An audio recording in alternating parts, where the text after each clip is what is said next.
नमस्कार मित्रांनो, हे माझ्या पाठीमागे जे दोन पांढऱ्या व्हाईट कलरमध्ये दोन बेड दिसतात का, हे बेडमध्ये म्या मकाचा मुरघास बनवून ठेवलेला आहे माझ्या गायांसाठी.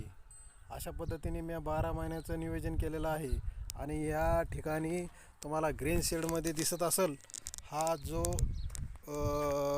गव्हाचा गोंडा हा एक स्टोरेज करून ठेवलेला आहे. कमीत कमी 500 कट्ट्याचा गव्हाचा गोंडा स्टोरेज करून ठेवलेला आहे. अशा प्रकारे गायाचं व्यवस्थापन करावं लागत असतं. आणि हा माझा मुक्त गोठा, हा माझा गोठ्याचा भाग आहे. दूध धंदा करत असताना या गोष्टी बारीक सारीक गोष्टी कराव्या लागत असतात. त्याच्याशिवाय धंदा सक्सेस होत नाही. आपण धंदा करत असताना या गोष्टी लक्षपूर्वक करायला पाहिजेत, तरच आपल्याला धंदा करत असताना यांत्रिकीकरणाचाही खूप महत्त्वाचा भाग असतो. कारण त्याच्यामध्ये आपल्याला कडबा कुट्टी मशीन, ट्रॅक्टर ह्या गोष्टी बी आपल्याला घ्याव्या लागत असतात. त्याच्याशिवाय आपल्याला मोठे कामं करता येत नाहीत. ह्या अशा पद्धतीने माझ्या गोठ्याचं नियोजन चालतं आहे. या ठिकाणी तुम्हाला दिसत असेल, इथं बी गोंडा पडलेला आहे, गव्हाचा गोंडा आणि मकाची कुट्टी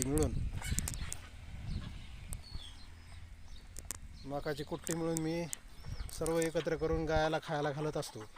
अशा प्रकारे माझा व्यवसाय चालू असतो. या ठिकाणी तुम्ही बघत असताल, ह्या छोट्या छोट्या कालोडी, 12 महिन्याच्या कालोडी, ह्या माझ्याकडे गेल्या वर्षी ह्या लहान छोट्या पारड्या होत्या, आता खूप मोठ्या झाल्या. ह्यातली एक 3 महिन्याची गाभण आहे. आणि या ठिकाणी माझं सगळं काम चालतं आहे. इकडं बघा, ह्या माझ्या गाई. अशा पद्धतीने माझं काम चालतं आहे. दूध धंदा करत असताना या सगळ्या गोष्टी आपल्याला लक्ष देऊन करावं लागत असतात. नमस्कार मित्रांनो, अशा पद्धतीने माझा दूध व्यवसाय चालू आहे. आता मिल्किंगचा टाईम झाला आहे. मिल्किंग करायची आता, गाय पेंडीवर सोडायची. आता या ठिकाणी इथून गाई शिफ्ट आता ह्या आतमधल्या शेडमध्ये करायच्या. आता इथून शिफ्ट केल्यानंतर ह्या गाई या बाजूनी इकडं आतमध्ये येतात.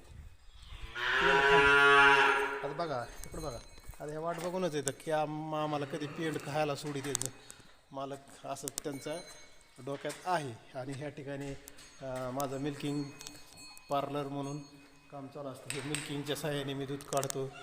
आणि या ठिकाणी 2 मशनीच्या सहाय्याने दूध काढत असतो. आणि या ठिकाणी माझ्या गाई पेंड खातात.